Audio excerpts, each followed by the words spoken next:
ఇప్పుడు ఏమైపోతుందంటే విధానాలు పాటించట్లేదు. ఫర్ ఎగ్జాంపుల్ డీజీపీ అపాయింట్మెంట్ తీసుకుందాం. ఈ రాష్ట్రంలో చాలా రాష్ట్రాల్లో కూడా డీజీపీ అపాయింట్మెంట్కి సుప్రీంకోర్టు ప్రకాష్ సింగ్ గారు వేసిన పబ్లిక్ ఇంట్రెస్ట్ లిటిగేషన్లో వాళ్ళు రిట్లో వాళ్ళు చాలా డైరెక్షన్స్ ఇచ్చారు. ప్రతి స్టేట్కి ఒక స్టేట్ సెక్యూరిటీ కమిషన్ ఉండాలి. ఆ తర్వాత వచ్చేసి ప్రతి పోస్ట్ అపాయింట్మెంట్కి కూడా కమిటీస్ ఉండాలి. ఆ తర్వాత డీజీపీకి 2 సంవత్సరాల టెన్యూర్ ఉండాలి. ఆ డీజీపీని ఎన్నిక చేసేటప్పుడు ఒక ప్యానెల్ తయారు చేసి ఆ ప్యానెల్ని యూపీఎస్సీకి పంపించి వాళ్ళ అప్రూవల్ తర్వాత మీరు అందులో ఒకరిని వేసుకోవచ్చు. అంటే ఈ సిస్టమ్ ఎవరు ఫాలో అవ్వట్లేదు. వీళ్ళు చేస్తున్నది ఏంటంటే ఎవరో ఒకరిని పికప్ చేసుకోవడం, వాళ్ళని ఇన్ఛార్జ్ డీజీగా పెట్టడం. అంటే ఆ పద్ధతి ఫాలో అవ్వరు. మేము రెగ్యులర్ డీజీ అపాయింట్ చేయట్లేదు, ఇన్ఛార్జ్ డీజీతో నడిపిస్తాం. రెగ్యులర్ డీజీ చేయాలంటే ఇవన్నీ ఈ ప్రొసీజర్ ఫాలో అవ్వాలి. మరి ప్రొసీజర్ ఫాలో అవ్వకుండా దాన్ని పక్కన పెట్టడానికి ఇన్ఛార్జ్ డీజీలు. మరి ఏమైంది, ఇప్పుడు మన రాష్ట్రం యొక్క డీజీని ట్రాన్స్ఫర్ చేయాల్సి వచ్చింది ఎలక్షన్ కమిషన్ వారు. మళ్ళీ కొత్త డీజీ వచ్చారు. ఆయనకి కొంత సమయం పడుతుంది కదా మొత్తం అవగాహన రావడానికి ఇదంతా కూడా. ఆ తర్వాత ముఖ్యంగా ఏంటంటే ఒక పార్టీలు ఇంకొక పార్టీలు ఏంటంటే ఒక శత్రుత్వంతో చూసుకుంటున్నారు. ఎందుకంటే ఈ ఎలక్షన్ సభలు జరుగుతున్నప్పుడు కూడా కురుక్షేత్ర సంగ్రామం జరగబోతుందంటారు, యుద్ధం జరగబోతుందంటారు. ఈ విధమైన శబ్దాలు ఎందుకు వాడాలండి? అంటే కార్యకర్తలు ఏం అర్థం చేసుకుంటారంటే యుద్ధం అంటే ఒకరినొకరు పొడుచుకోవడం. కాబట్టి వాళ్ళు ఆ విధంగా అర్థం చేసుకొని ఫైనల్గా ఈరోజు చూస్తున్నాం యుద్ధాలే జరుగుతున్నాయి మన దగ్గర. మరి ఈ రాజకీయ పక్షాల నాయకులు ఏదైనా వాళ్లకు చెప్పారా ఇలాంటివి చేయొద్దని? ఇది మన కల్చర్ కాదు, సంస్కృతి కాదు అని ఎవరు చెప్పట్లేదే. సంయమనంతో ఉండండి అని కూడా ఏ పార్టీ నాయకుడు కూడా చెప్పట్లేదు. ఒకరి మీద ఒకరు ఈ విధంగా ఆరోపణలు వేసుకున్నారు. పోలీసులు వాళ్ళ కొమ్ము కాస్తున్నారు, వీళ్ళ కొమ్ము కాస్తున్నారని ఫైనల్గా ఏమవుతుందంటే రాష్ట్రం యొక్క చర్చనీయాంశంగా మారిపోయింది మొత్తం దేశంలోనే. ఆంధ్రప్రదేశ్కు ఏమవుతోంది అన్నది చర్చనీయాంశం.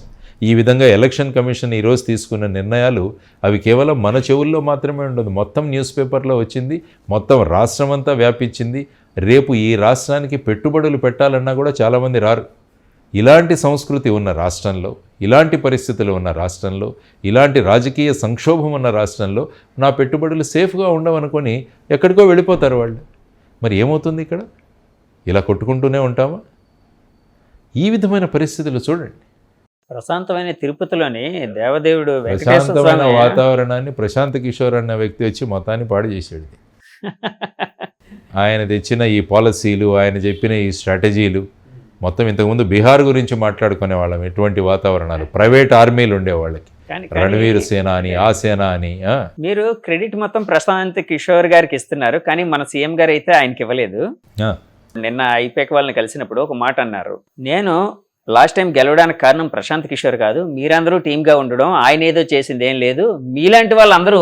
ప్రశాంత్ కిషోర్ దానికి చెప్పట్లేదు. ఈ విధమైన ఈ వాతావరణం అంటే ఒకరినొకరు శత్రువులుగా చూసుకునే వాతావరణం ఏదైతే ఉందో అది అప్పటి నుంచి వచ్చిందే కదా. అదే 2019 ముందు నుంచి వచ్చిన ఇది. కాబట్టి ఏదైనా చేయి, ప్రజలను డివైడ్ చేయి. ప్రశాంత్ కిషోర్ కి ఇస్తున్నారు, సీఎం గారు అయితే క్రెడిట్ వాళ్ళకి, ఆయనకి ఇవ్వలేదు. గెలవడానికి కాదు, ఈ విధమైన పరిస్థితి రావడానికి అంటున్నాను. ఈ పరిస్థితి రావడానికి కూడా గెలవడమే కారణం కదా. ఈ ప్రశాంతత కోల్పోవడానికి ఆయన కారణం అని నేను అంటాను. ఎందుకంటే బీహార్ గురించి ఈ విధంగా అలా అనుకునేవాళ్ళం. బీహార్లో ఒకరు ఈ విధంగా ఆర్మీలు పెట్టుకొని, ప్రైవేట్ ఆర్మీలు పెట్టుకొని జీపుల్లో ఈ శస్త్రాస్త్రాలు తీసుకొని వెళుతూ ఉంటారంటే ఇప్పుడు మొన్న చూడడానికి దొరికింది మాచర్లలో. మీరు టీవీ స్క్రోలింగ్ చూస్తే అందరి దగ్గర రాడ్స్, కత్తులు, కటార్లు ఇవన్నీ పట్టుకొని వెళుతుంటే మరి ఏంటి, వాట్ ఈస్ దిస్ కల్చర్? ఇవన్నీ కూడా రేపు మనకు వచ్చే ఇన్వెస్ట్మెంట్ల మీద ప్రభావం పడదా? రేపు మన పిల్లల యొక్క ఉద్యోగాల మీద ప్రభావం పడవా? సార్, ఒక పార్టీ సస్టైన్ అవ్వాలి అంటే అవతల వ్యక్తిని, ప్రత్యర్థిని భౌతికంగా అంతమొందించడమే మార్గమా? అంటే ఆ స్థాయికి మనం దిగిపోయాం. అంటే మన మెచ్యూరిటీ లెవెల్స్ ఆ స్థాయికి దిగిపోయాయి. ఈ మధ్య నిన్ననే ఒక ఎనలిస్ట్ మాటలు విన్నాను, ఒక వీడియో చూశాను. ఆయన ఒక మాట చెప్పాడు, జగన్ గారు హ్యాపీగా లండన్కి వెళ్ళిపోతున్నారు ఎలక్షన్ తర్వాత. అంటే పోరాడారు, సరే రిజల్ట్ అనేది 4 వరకు వదిలేశారు, ఆయన తన ఫ్యామిలీతో రిక్రియేట్ అవ్వడానికి వెళ్తున్నారు, ఫ్యామిలీ సమయం. అలాగే చంద్రబాబు గారు హైదరాబాద్ వెళ్ళారు ఫ్యామిలీతో గడపడానికి, లోకేష్ గారు హైదరాబాద్ వెళ్ళారు, అలాగే పవన్ కళ్యాణ్ గారు ఇప్పుడు హైదరాబాద్ వెళ్ళిపోతున్నారు. వీళ్ళు అధినాయకులందరూ వాళ్ళ ఫ్యామిలీకి సమయం కేటాయిస్తున్నారు, కోల్పోయిన సమయాన్ని ఫ్యామిలీకి కేటాయిస్తున్నారు. మీరందరూ ఇట్లా కొట్టుకు చేస్తున్నారు, కొంచెం మారండ్రా అని చెప్పి ఒక మాట అన్నాడు ఆయన. కరెక్టే. దీన్ని యాక్చువల్గా ఏంటంటే ముఖ్యమంత్రి తన ట్రిప్ను క్యాన్సిల్ చేసుకోవాలి. రాష్ట్రంలో ఇటువంటి పరిస్థితి ఉన్నప్పుడు, ఆయన ఇప్పుడు కూడా ముఖ్యమంత్రి, అవునండి ఈ స్టిల్ ముఖ్యమంత్రి కదా ఇటువంటి పరిస్థితుల్లో రాష్ట్రంలో ఉన్నప్పుడు సీఎమే కదా ఆ రిజల్ట్స్ వచ్చిన తర్వాత ఫైనల్ గా ఆయన రాజీనామానో లేకుంటే ఏమవుతుందో అది తర్వాత విషయం. కానీ ఎప్పటి వరకు ఆయన బాధ్యత వహించాలి కదా. కాబట్టి ఈ షుడ్ క్యాన్సిల్ హిస్ ట్రిప్.